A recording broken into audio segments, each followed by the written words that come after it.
Acabamos de ouvir a palavra de Deus, a escuta atenta.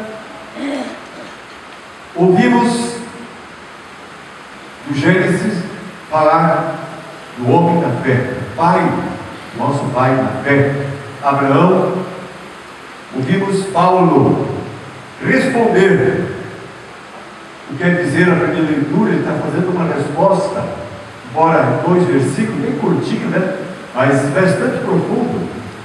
Foi pela fé que Abraão assumiu o que assumiu. Foi pela fé que ele perseverou. Foi pela fé que ele superou também a ordem. A gente podia dizer, entre aspas, a ordem. Deus jamais ia mandar, né, alguém sacrificar o seu próprio filho. Mas está escrito, e a gente crê que está escrito, como interpretar? Aí diz assim: a força da tradição dos reis, dos reinados da terra, do paganismo, já vinha o resquício de oferecer para pagar a cura dos deuses os próprios filhos. Então, vamos dizer assim que conduzido mais ou menos para dizer assim: olha, Deus também está pedindo a prova da sua fé, sacrifique o seu filho. Então ele faz tudo como está prescrito. É interessante que nos outros anos, a impressão é que a campanha da fraternidade, ou desculpa, a quaresma, todos os anos é a mesma coisa. Nós já sabemos de cor. Primeiro domingo, tentações de Jesus. Segundo domingo, transfiguração de Jesus.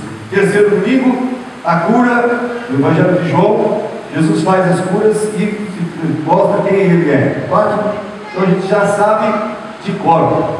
Mas é importante ver essa repetição, que é salutar. É importante repetir a cada ano, porque nós somos volúvel também. Nós esquecemos com muita facilidade as coisas. E é nesse repetir que nós vamos firmando a nossa fé, e vamos nos tornando convictos. Por isso é que nós temos, então, também neste ano, em outros textos a gente vai poder perceber que o filho de Abraão, Isaac, quando vão indo caminhando com a lenha, ele vai inquieto: pai, onde está a ovelha? Onde está o carneiro para o sacrifício? E Abraão vai dizer para o filho: filho, Deus proverá. Então são expressões que quem tem fé, Deus proverá. Mas ele estava convicto que ele queria que oferecer, fazer esse sacrifício, né, aos nossos olhos de hoje, absurdo, né? Absurdo. Mas quando chega o momento, Deus não permite, Abraão transfere, né, de fato está lá o carneiro, Deus proveu e colocou lá o carneiro no arbusto, e assim tomou, depois de estar preparado o altar, a lenha, e aí sacrificou o carneiro e ofereceu em sacrifício. Isso é para dizer que Deus, né, provê. Deus é contra a própria morte de qualquer pessoa, mesmo contra do seu próprio filho. Em contrapartida, no Evangelho que nós acabamos de ouvir de Marcos, ele não poupa o seu filho, embora ele deixa livre para ele escolher. Ele tem toda a liberdade de não acatar a decisão do pai e mudar a história. Mas ele permaneceu firme, por causa que foi para isso que eu vi. A palavra é escutai-o, o que ele diz. É uma afirmação de fé. No entanto, o pai o deixou livre, mas ele foi até o fim, né? Abraão não sacrificou, mas o próprio Deus sacrificou o seu próprio filho por causa de nós, pela nossa fé. Então, ao ouvirmos a palavra de Deus no tempo quaresmal, nós somos convidados a centrar a nossa fé, a nossa atenção, o que nos contém todo o conteúdo, atentos os sinais, os símbolos, que são riquíssimos. É um tempo fecundo para que a gente possa progredir na fé, o tempo da quaresma.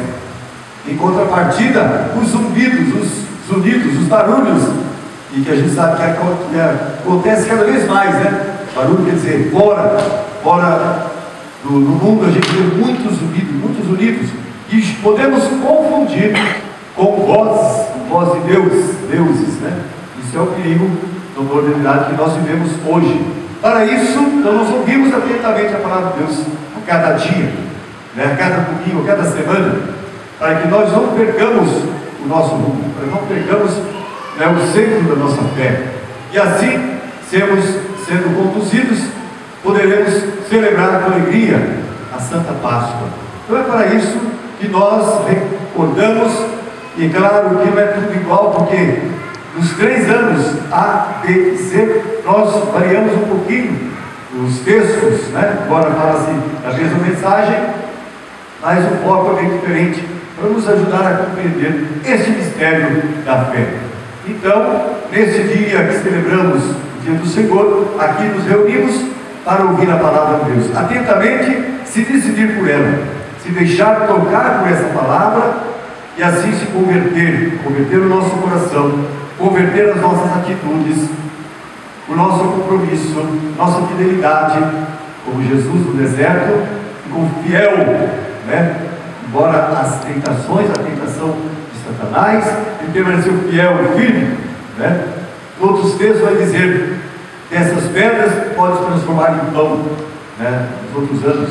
Aqui apenas Jesus foi tentado e ele ficou firme, né? Os anjos serviam e ele era cercado pelas feras. Até nós lembrávamos no ano passado, lembra?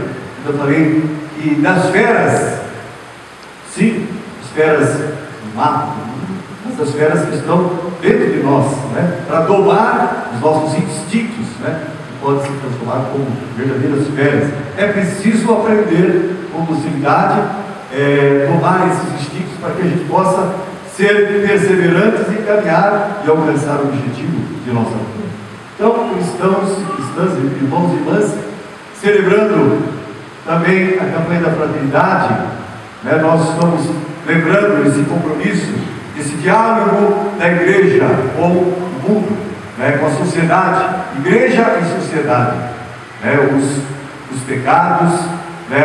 As dificuldades, as provações, né? Compreender também as realidades do mundo é necessário, né? Considerando assim, este ano de 2015, 50 anos do término da realização do Vaticano II, que foi o concílio que colocou, que abriu as portas, a janela para o diálogo com o mundo. Então é preciso, como o Papa Francisco diz, né, estar atento, ir adiante, ir até os confins, ir nas periferias, em todos os lugares, para dialogar, né, com as realidades que fazem as pessoas sofrerem, faz os homens e mulheres do nosso tempo ficarem cabisbaixos e sobrecarregados, né, com os fardos de cada dia. Por isso, então, lembremos que o Senhor está conosco, Ele então nos fortalece a nossa confissão, a nossa fé. E vamos agora atentamente professá-la